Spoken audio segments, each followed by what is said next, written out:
ਆ ਲੈ ਗਏ ਉਹ ਲੈ ਗਏ, ਉਹ ਸਾਰੀਆਂ ਕਹਾਣੀਆਂ ਉਹਨੇ ਕੋਲੋਂ ਬਣਾਈਆਂ ਸੀ ਗੁੰਮਰਾਹ ਕਰਨ ਵਾਸਤੇ ਵੀ ਇਹਨਾਂ ਨੂੰ ਪਤਾ ਨਾ ਲੱਗੇ। ਸਾਗ ਘੁੱਟ ਕੇ ਸਰਾਣੇ ਦੇ ਨਾਲ ਲੂਣ ਘੋਟਣ ਵਾਲੇ ਮੁਗਰੇ ਨਾਲ ਕੁੱਟ-ਕੁੱਟ ਕੇ ਉਹਨੂੰ ਮਾਰਿਆ ਗਿਆ। ਹੱਡੀਆਂ ਪਸਲੀਆਂ ਸਾਰੀਆਂ ਤੋੜ ਦਿੱਤੀਆਂ ਕੁੜੀ ਦੀਆਂ, ਕੁੱਟ ਕੇ ਬਾਲਟੀ 'ਚ ਪਾ ਕੇ ਤੋੜੇ 'ਚ ਪਾ ਕੇ ਸੁੱਟ ਕੇ ਆਈ।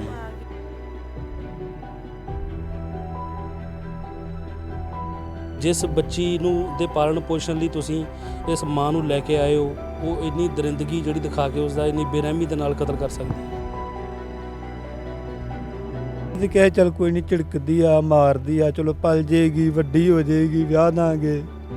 ਇਹ ਨਹੀਂ ਸੀ ਪਤਾ ਇਹਨੇ ਮਾਰ ਹੀ ਦੇਣੀ। ਪਤਾ ਹੀ ਦਾਦੀ ਨੂੰ ਵੀ ਘਰੋਂ ਸੇਵ ਨਹੀਂ ਹੈਗੀ, ਮਾਰਦੀ ਆ ਕੁੱਟਦੀ ਆ ਦਬਕਾ ਮਾਰ ਦਿੰਦੀ ਆ, ਭੁੱਖਾ ਰੱਖਦੀ ਆ ਉਹਨੂੰ ਕਿਸੇ ਵੇਲੇ। ਰਾਮਪੁਰਾ ਦੇ ਵਿੱਚ ਮੌਜੂਦ ਹਾਂ, ਜਿੱਥੇ ਕਿ ਕੱਲ ਇੱਕ 7 ਸਾਲਾ ਮਾਸੂਮ ਬੱਚੀ ਦੀ ਅਗਵਾ ਹੋਣ ਦੀ ਕਹਾਣੀ ਜਿਹੜੀ ਆ ਉਹ ਮਤਰੇਈ ਮਾਂ ਵੱਲੋਂ ਘੜੀ ਗਈ ਸੀ। ਪਰ ਜਦ ਪੁਲਿਸ ਵੱਲੋਂ ਬਰੀਕੀ ਦੇ ਨਾਲ ਜਾਂਚ ਕੀਤੀ ਗਈ ਤਾਂ ਉਹੀ ਮਤਰੇਈ ਮਾਂ ਜਿਹੜੀ ਆ ਉਹ 7 ਸਾਲਾ ਮਾਸੂਮ ਦੀ ਕਾਤਲ ਨਿਕਲੀ। ਤਸਵੀਰਾਂ ਉਸ ਦੇ ਘਰ ਦੀਆਂ ਤੁਹਾਡੇ ਨਾਲ ਸਾਂਝੀਆਂ ਕਰ ਰਹੇ ਹਾਂ, ਜਿੱਥੇ ਇਸ ਵਕਤ ਗਮ ਦਾ ਮਾਹੌਲ ਹੈ। ਪਿਤਾ ਜਿਹੜਾ ਪੂਰੀ ਤਰ੍ਹਾਂ ਦੇ ਨਾਲ ਸ਼ੋਕ ਦੇ ਵਿੱਚ ਡੁੱਬਿਆ ਹੋਇਆ। ਦਰਅਸਲ ਵੇਖਿਆ ਜਾਵੇ ਤਾਂ ਕੱਲ ਇੱਕ ਖਬਰ ਨਿਕਲ ਕੇ ਸਾਹਮਣੇ ਆਈ ਸੀ ਕਿ 7 ਸਾਲਾ ਮਾਸੂਮ ਜਿਹੜੀ ਆ ਟਿਊਸ਼ਨ ਪੜ੍ਹਨ ਘਰੋਂ ਜਾਂਦੀ ਆ, ਪਰ ਟਿਊਸ਼ਨ ਤੇ ਨਹੀਂ ਪਹੁੰਚਦੀ ਤਾਂ ਉਸ ਤੋਂ ਬਾਅਦ ਉਸਦੀ ਜਿਹੜੀ ਆ ਭਾਲ ਸ਼ੁਰੂ ਕੀਤੀ ਜਾਂਦੀ ਆ। ਉਸ ਤੋਂ ਉਪਰੰਤ ਜਦ ਉਸ ਦਾ ਪਤਾ ਨਹੀਂ ਲੱਗਦਾ ਤਾਂ ਪੁਲਿਸ ਨੂੰ ਸੂਚਿਤ ਕੀਤਾ ਜਾਂਦਾ। ਪੁਲਿਸ ਵੱਲੋਂ ਪਿੰਡ ਰਾਮਪੁਰਾ ਵਿਖੇ ਪਹੁੰਚ ਕੇ ਘਰ ਦਾ ਕੱਲਾ ਜਿਹੜਾ ਕੋਨਾ ਉਹ ਛਾਣਿਆ ਜਾਂਦਾ। ਉਸ ਤੋਂ ਬਾਅਦ ਸਾਰੇ ਪਿੰਡ ਦੇ ਵਿੱਚ ਇੱਕ ਤਲਾਸ਼ੀ ਮੁਹਿੰਮ ਜਿਹੜੀ ਹੈ ਚਲਾਈ ਜਾਂਦੀ ਹੈ, ਜਿਸ ਦੌਰਾਨ ਕੁਝ ਵੀ ਜਿਹੜਾ ਨਿਕਲ ਕੇ ਸਾਹਮਣੇ ਨਹੀਂ ਆਉਂਦਾ। ਪਰ ਜਦ ਉਸ ਮਤਰੇਈ ਮਾਂ ਨੂੰ ਹਿਰਾਸਤ ਵਿੱਚ ਲੈ ਕੇ ਸਖਤੀ ਦੇ ਨਾਲ ਪੁੱਛਗਿੱਛ ਕੀਤੀ ਜਾਂਦੀ ਹੈ ਤਾਂ ਸਾਰਾ ਸੱਚ ਜਿਹੜਾ ਨਿਕਲ ਕੇ ਸਾਹਮਣੇ ਆਉਂਦਾ ਹੈ ਕਿ ਕਿਸ ਤਰ੍ਹਾਂ ਉਸ ਵੱਲੋਂ ਆਪਣੀ ਹੀ ਮਾਸੂਮ ਧੀ ਦਾ ਕਤਲ ਕਰਕੇ ਉਸ ਨੂੰ ਛੱਪੜ ਦੇ ਵਿੱਚ ਜਿਹੜਾ ਉਹ ਸੁੱਟ ਦਿੱਤਾ ਗਿਆ। ਕਈ ਕਹਾਣੀਆਂ ਬੁਣੀਆਂ ਜਾਂਦੀਆਂ ਨੇ। ਸਭ ਤੋਂ ਪਹਿਲਾਂ ਕਿਹਾ ਜਾਂਦਾ ਕਿ ਬੱਚੀ ਜਿਹੜੀ ਹੈ ਘਰ ਤੋਂ ਟਿਊਸ਼ਨ ਪੜ੍ਹਨ ਗਈ ਹੈ, ਫਿਰ CCTV ਫੁਟੇਜ ਇੱਕ ਸਾਹਮਣੇ ਆਉਂਦੀ ਹੈ ਜਿਸ ਵਿੱਚ ਉਸ ਦੇ ਕਿਡਨੈਪ ਹੋਣ ਦੀ ਜਿਹੜੀ ਉਹ ਗੱਲ ਆਖੀ ਜਾਂਦੀ ਹੈ।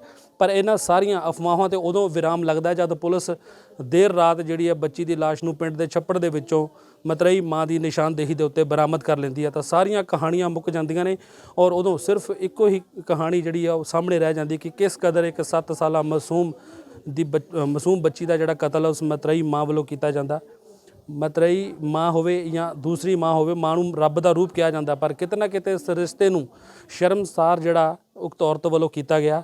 ਔਰ ਕੱਲ ਜੇਕਰ ਗੱਲ ਕੀਤੀ ਜਾਵੇ ਤਾਂ ਜਦ ਉਸ ਦੇ ਨਾਲ ਗੱਲਬਾਤ ਕੀਤੀ ਗਈ ਸੀ ਤਾਂ ਇੱਕ ਵੀ ਚਿਹਰੇ ਤੇ ਸ਼ਿਕਸਤ ਜਿਹੜੀ ਉਹ ਨਜ਼ਰ ਨਹੀਂ ਸੀ ਆ ਰਹੀ, ਜਿਸ ਤੋਂ ਸਾਫ਼ ਅੰਦਾਜ਼ਾ ਲੱਗ ਸਕਦਾ ਕਿ ਸ਼ਾਇਦ ਇਸੇ ਵੱਲੋਂ ਹੀ ਇਸ ਵਾਰਦਾਤ ਨੂੰ ਅੰਜਾਮ ਜਿਹੜਾ ਉਹ ਦਿੱਤਾ ਗਿਆ ਹੋਵੇ। ਫਿਲਹਾਲ ਤਸਵੀਰਾਂ ਉਹਨਾਂ ਦੇ ਘਰ ਦੀਆਂ ਸਾਂਝੀਆਂ ਕਰ ਰਹੇ, ਉਸ ਮਾਸੂਮ ਬੱਚੀ ਦੇ ਘਰ ਦੀਆਂ ਸਾਂਝੀਆਂ ਕਰ ਰਹੇ ਹਾਂ।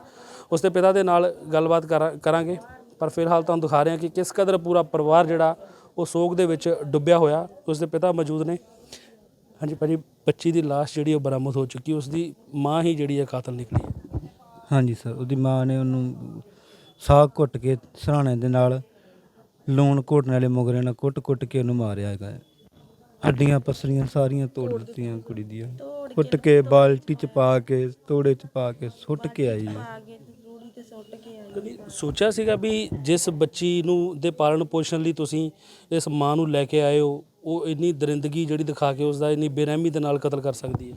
ਅਸੀਂ ਤੇ ਕਹੇ ਚੱਲ ਕੋਈ ਨਹੀਂ, ਝਿੜਕਦੀ ਆ ਮਾਰਦੀ ਆ, ਚਲੋ ਪਲ ਜੇਗੀ ਵੱਡੀ ਹੋ ਜਾਏਗੀ ਵਿਆਹ ਦਾਂਗੇ। ਇਹ ਨਹੀਂ ਸੀ ਪਤਾ ਇਹਨੇ ਮਾਰ ਹੀ ਦੇਣੀ। ਕੋਈ ਸ਼ੱਕ ਸੀ ਪਹਿਲਾਂ ਘਰ ਦੇ ਵਿੱਚ ਕੋਈ ਕਲੇਸ਼ ਹੁੰਦੀ ਹੋਵੇ? ਕਿਉਂਕਿ ਜੋ ਪਿੰਡ ਵਾਲੇ ਦੱਸਦੇ ਨੇ ਕਿ ਉਹਦੀ ਟੀਚਰ ਦੱਸਦੀ ਹੈ ਕਿ ਕਹਿੰਦੀ ਸੀ ਆਸ਼ਰਮ ਦੇ ਵਿੱਚ ਛੱਡ ਆਓ ਇਸ ਬੱਚੀ ਨੂੰ। ਮੈਨੂੰ ਕਿਹਾ ਸੀ ਨੇ ਆਸ਼ਰਮ ਛੱਡੋ, ਮੈਂ ਮੁੜ ਕੇ ਇਹਦੀ ਨਾਨੀ ਨੂੰ ਬੋਲਿਆ ਵੀ ਇਹਦੀ ਮਾਂ ਨੂੰ ਵੀ ਇਸ ਤਰ੍ਹਾਂ ਬੋਲਦੀ ਹੈ। ਉਹਨਾਂ ਕੋਈ ਰਿਐਕਸ਼ਨ ਲਿਆ ਹੀ ਨਹੀਂ। ਉਹਦੀ ਮਾਂ ਨੂੰ ਵੀ ਰਾਤੀ ਮੇਰੇ ਤੋਂ ਪਹਿਲਾਂ ਪਤਾ ਲੱਗ ਗਿਆ ਵੀ ਕੁੜੀ ਛੱਪੜ ਵਿੱਚ ਮਾਰ ਕੇ ਸੁੱਟੀ ਹੈ। ਅਜੇ ਪ੍ਰਸ਼ਾਸਨ ਨੇ ਮੈਨੂੰ ਨਹੀਂ ਸੀ ਦੱਸਿਆ, ਉਹਨੂੰ ਪਹਿਲਾਂ ਪਤਾ ਲੱਗ ਗਿਆ। ਰਾਤ ਕਿੰਨੇ ਵਜੇ ਦਾ ਸਮਾਂ ਸੀਗਾ ਜਦ ਇਹ ਸਾਰੀ ਗੱਲ ਨਿਕਲ ਕੇ ਸਾਹਮਣੇ ਆ ਗਈ ਸੀ ਕਿ ਕਤਲ ਜਿਹੜਾ ਹੈ ਇਸੇ ਮਾਂ ਵੱਲੋਂ ਕੀਤਾ ਗਿਆ? ਤਕਰੀਬਨ 9-9:30 ਵਜੇ ਦਾ ਟਾਈਮ ਹੈਗਾ ਸੀਗਾ। ਬੱਚੀ ਦੀ ਲਾਸ਼ ਨੂੰ ਫਿਰ ਜਦ ਛੱਪੜ ਤੋਂ ਬਰਾਮਦ ਕੀਤਾ ਗਿਆ ਪੁਲਿਸ? ਹਾਂਜੀ।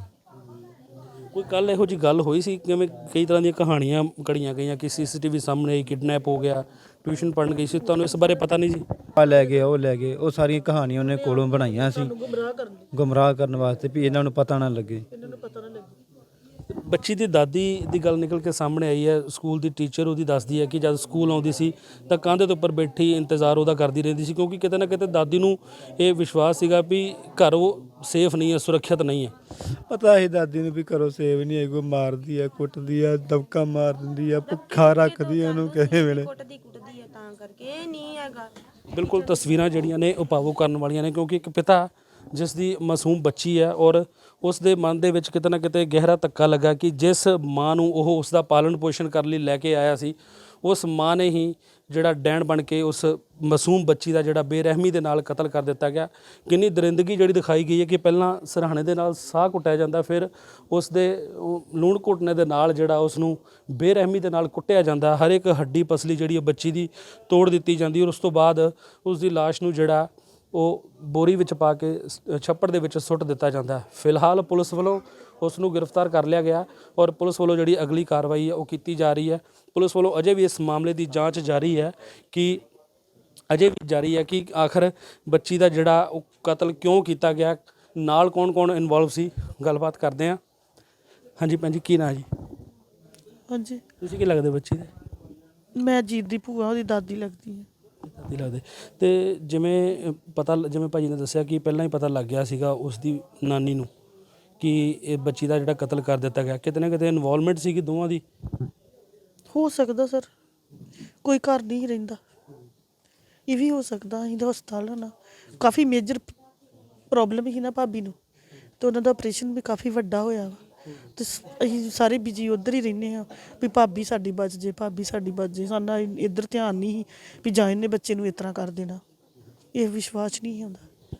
ਸੁਣਨ ਚ ਆਇਆ ਕਿ ਇੱਕ ਹੋਰ ਔਰਤ ਨੂੰ ਵੀ ਨਾਲ ਗ੍ਰਿਫਤਾਰ ਕੀਤਾ ਗਿਆ। ਕੌਣ ਆ ਔਰਤ? ਕੀਤੀ ਹੈ, ਉਹ ਭੈਣ ਲੱਗਦੀ ਉਹਦੀ। ਅੱਛਾ, ਇਹਨਾਂ ਦੋਵਾਂ ਨੇ ਰਲ ਕੇ ਬੋਲ ਕੇ। ਹਾਂਜੀ, ਬਿਲਕੁਲ ਜੀ, ਜੋ ਨਿਕਲ ਕੇ ਸਾਹਮਣੇ ਆਇਆ ਕਿ ਜਿਹੜੀ ਉਕਤ ਲੜਕੀ ਸੀਗੀ, ਜਿਹੜੀ ਮਤਰੇਈ ਮਾਂ ਸੀ, ਉਸ ਵੱਲੋਂ ਜਿਹੜਾ ਆਪਣੀ ਸਕੀ ਭੈਣ ਦੇ ਨਾਲ ਮਿਲ ਕੇ ਜਿਹੜਾ ਇਸ ਕਤਲ ਦੀ ਵਾਰਦਾਤ ਨੂੰ ਅੰਜਾਮ ਦਿੱਤਾ ਗਿਆ। ਕਹਾਣੀਆਂ ਕਈ ਘੜੀਆਂ ਗਈਆਂ। ਸਭ ਤੋਂ ਪਹਿਲਾਂ ਕਿਹਾ ਗਿਆ ਕਿ ਬੱਚੀ ਜਿਹੜੀ ਆ ਉਹ ਟਿਊਸ਼ਨ ਪੜ੍ਹਨ ਗਈ ਹੋਈ ਹੈ। ਉਸ ਤੋਂ ਬਾਅਦ ਉਸ ਦੇ ਅਗਵਾ ਹੋਣ ਦੀ ਕਹਾਣੀ ਜਿਹੜੀ ਆ ਉਹ ਘੜੀ ਗਈ। ਇੱਕ CCTV ਜਿਹੜੀ ਆ ਉਹ ਦਿਖਾਈ ਗਈ, ਜਿਸ ਦੇ ਵਿੱਚ ਇਹ ਦਿਖਾਉਣ ਦੀ ਕੋਸ਼ਿਸ਼ ਕੀਤੀ ਗਈ ਕਿ ਜਿਹੜਾ ਉਹ ਬੱਚੀ ਨੂੰ ਕਿਡਨੈਪ ਕਰਕੇ ਕੋਈ ਲਿਜਾ ਰਿਹਾ, ਪਰ ਜਦ ਪੁਲਿਸ ਨੇ ਬਰੀਕੀ ਦੇ ਨਾਲ ਜਾਂਚ ਕੀਤੀ ਤਾਂ ਕਹਾਣੀ ਜਿਹੜੀ ਹੈ ਇਸ ਤੋਂ ਬਿਲਕੁਲ ਜਿਹੜੀ ਆ ਉਲਟ ਨਿਕਲ ਕੇ ਸਾਹਮਣੇ ਆਉਂਦੀ ਆ ਔਰ ਮਤਰੇਈ ਮਾਂ ਵੱਲੋਂ ਹੀ ਬੇਰਹਿਮੀ ਦੇ ਨਾਲ ਬੱਚੀ ਦਾ ਕਤਲ ਕਰਕੇ ਉਸ ਨੂੰ ਬੋਰੀ ਦੇ ਵਿੱਚ ਪਾ ਕੇ ਛੱਪੜ ਦੇ ਵਿੱਚ ਜਿਹੜਾ ਉਹ ਸੁੱਟ ਦਿੱਤਾ ਜਾਂਦਾ, ਜਿਸ ਦੀ CCTV ਵੀ ਹੁਣ ਸਾਹਮਣੇ ਆ ਚੁੱਕੀ ਹੈ। ਸਰਵਨ ਸਿੰਘ ਰੰਧਾਵਾ, ਸਪੋਕਸਮੈਨ TV ਲਈ ਕੈਮਰਾਮੈਨ ਸਾਥੀ ਦੀਪਕ ਬਜਾਜ ਦੇ ਨਾਲ ਅੰਮ੍ਰਿਤਸਰ ਸਾਹਿਬ।